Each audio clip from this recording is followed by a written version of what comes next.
The local leaders are taking a hard look at Montana's criminal justice system. NBC Montana's Bowen West shows how they're working to close gaps in mental health services and support first responders. At the University of Montana, the state's Criminal Justice Oversight Council convened for a discussion, one that goes far beyond court cases and corrections. The focus? How mental health crises are straining resources across the state.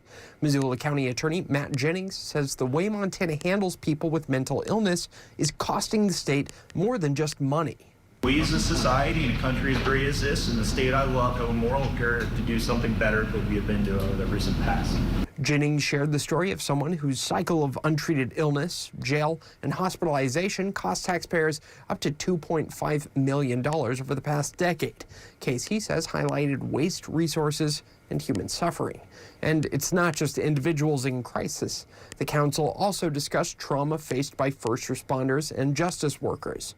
Lieutenant Eric Gilbertson from the Lewis and Clark County Sheriff's Office described a relentless pace of traumatic calls and little chance for recovery.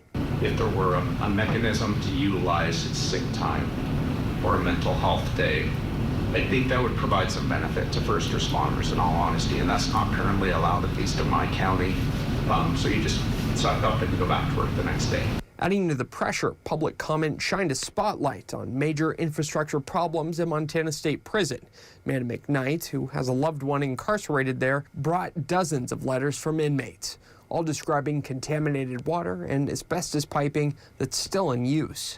So the citizens of Montana paid for a permanent fix, not a patch job that keeps people drinking poison. Council members said while the council doesn't oversee the Department of Corrections, they appreciate hearing these concerns.